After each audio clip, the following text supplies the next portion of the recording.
Bonjour à tous, Denis Lalumière pour Cinémaniacs. Aujourd'hui, on écoute du Mozart Amadeus. À vrai dire, on a regardé l'édition 40e anniversaire de Amadeus, version cinéma, puisqu'il y a une version aussi rallongée, mais qui n'est pas disponible sur le format 4K Ultra HD. Je vous montre ça vite vite, l'édition physique que j'ai dans les mains, que j'ai reçue des gens de Warner Home Entertainment.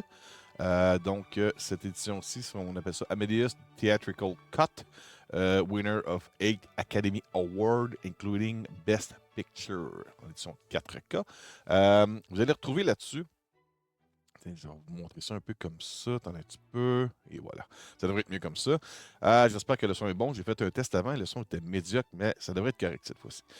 Qu'est-ce qu'on trouve là-dessus comme supplément? En gros, il y a deux making-of. Il y a un making-of qui a été fait auparavant, je pense, pour le DVD ou le Blu-ray. Et là, on a une nouvelle un making-of qui s'appelle Amadeus, The Making of a Masterpiece, célébrant les 40 ans de Amadeus dans ce supplément exclusif. Alors, qu'est-ce que c'est Amadeus? Moi, je dirais, ça fait 40 ans que j'entends parler de ça. La seule chose que je connaissais de ça, c'était la musique pop rock, Rock Me Amadeus. Rock Me Amadeus. Qu'est-ce qu'on peut vous conter de cette histoire-là? Alors, en gros, un drame humain saisissant. Somptueuse époque où est-ce que la glorieuse célébration de la musique de Wolfgang Amadeus Mozart. Ce merveilleux gagnant de 8 Academy Awards dépeint la rivalité entre le génie de Mozart, qui est joué par Tom Hulce, et le compositeur jaloux euh, F. Murray Abraham, qu'on a vu dans plusieurs films par après, qui a peut-être ruiné la carrière de Mozart et raccourci sa vie. Ça, c'est des rumeurs d'antan qu'on n'a pas vraiment de preuves, mais qui, avec le temps, sont capables d'analyser qu'il n'y a pas eu d'assassinat ou quoi que ce soit.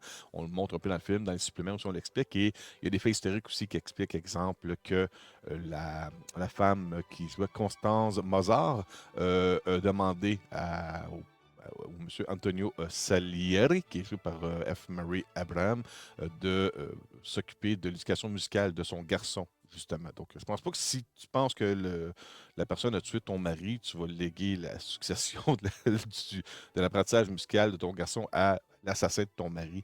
C'est pas vraiment ça.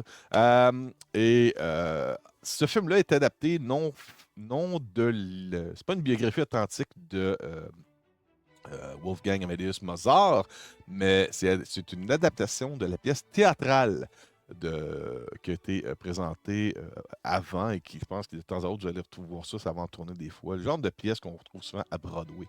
Et qu'est-ce que j'ai aussi comme info là-dessus? Ça se passe à Vienne, novembre 1823.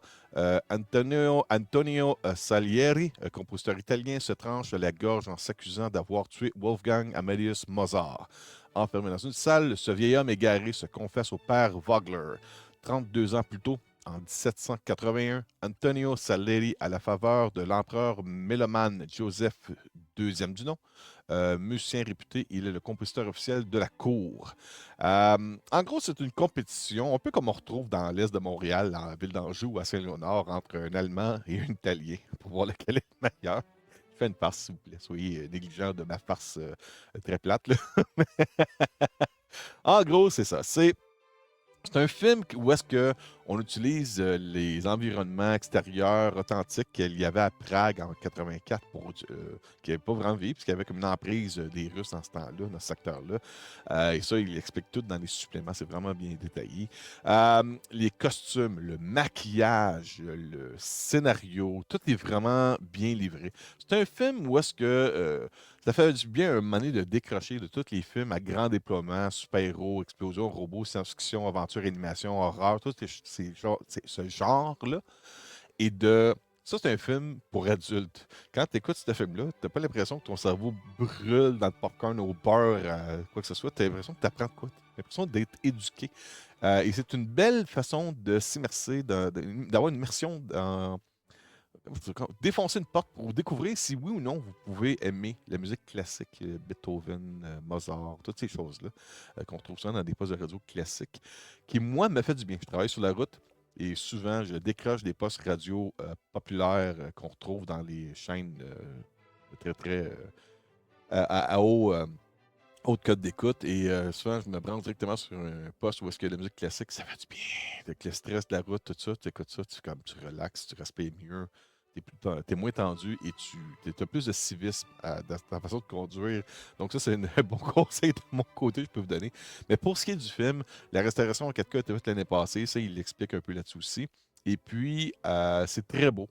Du côté audio, si vous avez un cinéma maison, c'est un surround sound, vous allez profiter de ce génie musical-là dans votre salon.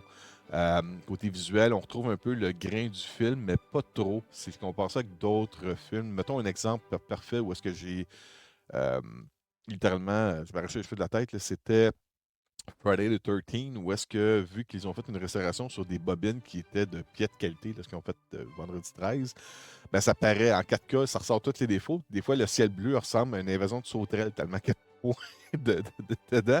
Tandis que celui-ci, c'est juste comme un rappel de dire oui, ce film-là était fait sur une bobine et ça paraît, mais c'est correct, ça donne un look authentique. Tu regardes du grand cinéma quand tu regardes ça. Ça fait du bien. Les décors, les pièces théâtrales, l'opéra, les salles de spectacle, les églises, tu as tout le côté, le gouvernement, les ministres, l'empereur. C'est très, très spécial. Et même le personnage d'Amadeus se retrouve un peu à être pas à sa place. C'est un peu comme. J'avais le même feeling, un peu comme lorsque tu regardes Back to the Future, où est-ce que Marty McFly, lorsqu'il est il est dans les années 50, tu comprends que lui, c'est des choses que les gens de son environnement ne sont pas de la même époque. Ils ne savent pas. Ou, mettons, Les Visiteurs avec Jean Reno. Tu sais, c'est un peu ce côté-là qu'on retrouve avec ça. Parce que le personnage est tellement euh, flamboyant. euh, Lui, c'est un. Amadeus, là-dedans, c'est un jeune flyé, party, c'est un talent naturel. Pour lui, rien n'est compliqué. Il est dans une scène à un moment donné où est-ce qu'il est dans un party, on pourrait dire, de costumes, maquillage, masque, quoi que ce soit. Et on a des châtiments qui sont donnés. Et lui doit jouer du piano, mais il se fait tenir par des gens à bras. Donc lui, qui me flotte dans le vide un peu, dans les bras du monde, comme sur la foule. Puis là, il est pris pour jouer du piano. Puis il dit, ah, c'est trop facile. Fait que là, il le revire de bord. Il est comme couché sur le dos avec la tête en dessous du clavier à piano, puis il réussit à jouer quand même là-dessus. C'est vraiment cool comme scène là, qui est présentée là-dessus. Ça, c'est une parmi plusieurs autres. C'est sûr que, attendez-vous, c'est pas un musical, mais il y a quand même beaucoup de musique. Mais c'est toutes des musiques classiques qui a l'air de ça. C'est pas comme les films typiques de Disney. Là. Vraiment pas ça. Les suppléments sur le média physique, vous en avez deux. Vous avez un making-of qui a déjà été réalisé auparavant et un nouveau pour célébrer le 40e anniversaire sur le média physique qui s'appelle Amadeus, The Making of a Masterpiece. Celebrate 40 years of Amadeus in this exclusive featurette. C'est vraiment cool. Moi, je dirais bon film. Tu gagnes des points d'adulte, de maturité en regardant ça. Ça fait du bien. C'est un bel ajout à votre collection de cinéphiles. Euh, Ça change un peu de tout ce que je consomme habituellement. Je suis ouvert un peu à n'importe quoi. Si c'est bon, je vais le regarder. Sauf que même à ça, on a toujours des préférences. Et je dirais que le premier indice que c'est pas vraiment ma direction, c'est que le film, ça fait 40 ans qu'il existe et je l'avais pas encore vu. C'est vraiment la première fois que je regarde ça. Mais je l'ai regardé et je vous dirais même que ça me donne le regret d'avoir manqué ça au cinéma. Si jamais certains cinémas, sans vouloir le nommer, mettons Cinéplex, des fois, ils vont sortir des films classiques au cinéma. Si jamais Amadeus ressort au cinéma au grand écran, je me paye un billet puis je m'en vais revoir ça au grand écran avec le son dans une salle de cinéma. C'est vraiment. C'est du beau travail qu'il y a là-dessus. J'ai été étonné, surpris, ébahi par l'ambiance, l'histoire, il y a un côté tragique aussi là-dedans aussi.